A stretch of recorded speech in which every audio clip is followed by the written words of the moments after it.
మరి కాసేపట్లో పోలింగ్ ముగియనుంది. సాయంత్రం 6ంటికి పోలింగ్ ముగుస్తుంది. క్యూ లైన్లో ఉన్న వారికి మాత్రమే అవకాశం కల్పిస్తారు. జూబ్లీహిల్స్ ఉప ఎన్నికలో పోలింగ్ మందకొడిగా సాగుతోంది. ఉదయం ఓటు వేసేందుకు కాస్త ఓటర్లు మొగ్గు చూపినప్పటికీ లంచ్ వరకు ఓటింగ్ పెద్దగా ఏమీ పెరగలేదు. లంచ్ తర్వాత ఓటింగ్ పెరుగుతుందని ఆశించినప్పటికీ పెద్దగా ఓటింగ్ శాతం నమోదు కాలేదు. సాయంత్రం 3 గంటల వరకు కేవలం 40.2% మాత్రమే ఓటింగ్ శాతం నమోదైంది. ఇటు షేక్పేట్ డివిజన్, రహమత్ నగర్, బోరబండ డివిజన్లలో కూడా ఓటు వేసేందుకు పెద్దగా ఓటర్లు ఆసక్తి చూపించలేదు. రైట్గా ఈసీ ఆఫీస్ వద్ద నుంచి మరింత సమాచారం మా ప్రతినిధి సుధీర్ లైవ్లో అందిస్తారు. సుధీర్, ప్రస్తుతం ఎంత శాతం పోలింగ్ నమోదైంది? ప్రస్తుతం 5 గంటల వరకు చూసుకున్నట్లయితే జూబ్లీహిల్స్ ఉప ఎన్నిక పోలింగ్ పర్సెంటేజ్ 45.50% పోలింగ్ నమోదైనట్టుగా తెలుస్తుంది. ఇది అధికారికంగా ప్రకటించాల్సి ఉంది. ప్రస్తుతం మనకు అందుతున్న సమాచారం మేరకు కింది స్థాయిలో ఉన్న అధికారులతో మాట్లాడిన వివరాల మేరకు 45.50% మేరకు మాత్రం పోలింగ్ నమోదైనట్టుగా కూడా తెలుస్తుంది. ఉదయం 6 గంటలకు ప్రారంభమైన పోలింగ్ ప్రక్రియ, ఉదయం 6 గంటలకు మాక్ పోలింగ్ తోటి పోలింగ్ ప్రక్రియ ప్రారంభమైంది. 7 గంటలకు పోలింగ్ ప్రక్రియ ప్రారంభమైంది. 7 గంటల నుంచి సాయంత్రం 6 గంటల వరకు కూడా ఈ పోలింగ్ కొనసాగుతూ ఉంటుంది. 6 గంటల లోపు ఎవరైతే ఓటర్లు ఆయా పోలింగ్ స్టేషన్లో ఉంటారో వారందరికీ కూడా టోకెన్స్ జారీ చేసి వారి ద్వారా ఓటు వినియోగించుకునేందుకు అవకాశం కల్పిస్తామని చెప్పేసి ఎన్నికల అధికారులు అయితే చెప్తున్నారు. అయితే మనం చూస్తే గతంతో పోల్చుకుంటే గత కొన్ని సంవత్సరాలుగా కూడా ఇటు జూబ్లీహిల్స్లో చాలా తక్కువగా పోలింగ్ శాతం నమోదవుతూ వస్తుంది.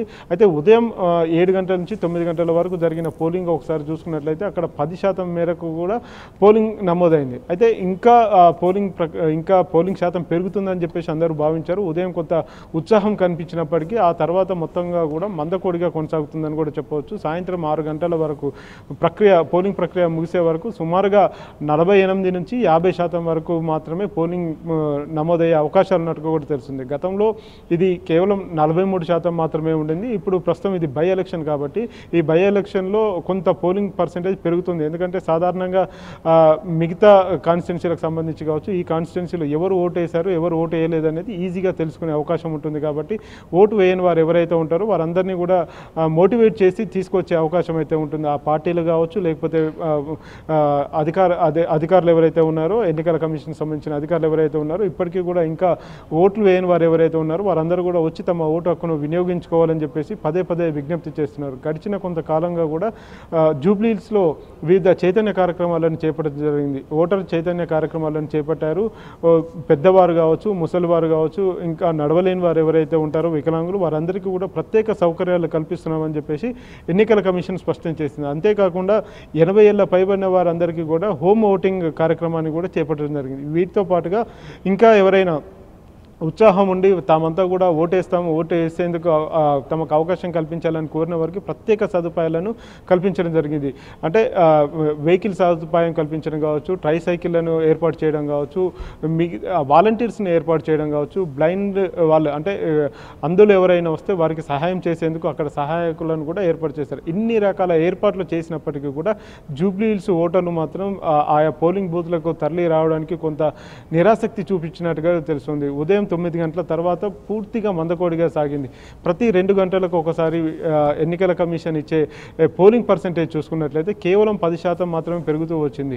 ఉదయం 7 గంటలకు ప్రారంభమైన పోలింగ్ ప్రక్రియ 9 గంటలకు కేవలం 10% మాత్రమే ఉంది. ఆ తర్వాత 2 గంటలకు అంటే 11 గంటలకు చూసుకుంటే 20%, ఆ తర్వాత 1 గంటకు 30%, ఇలా 10% పెరుగుతూ వచ్చింది తప్ప పూర్తి స్థాయిలో ఇంకా ఎక్కువగా పెరగలేదని చెప్పేసి చెప్పవచ్చు. ఇలా పెద్ద డ్రాస్టిక్ చేంజ్ అనేది ఏమీ లేదు.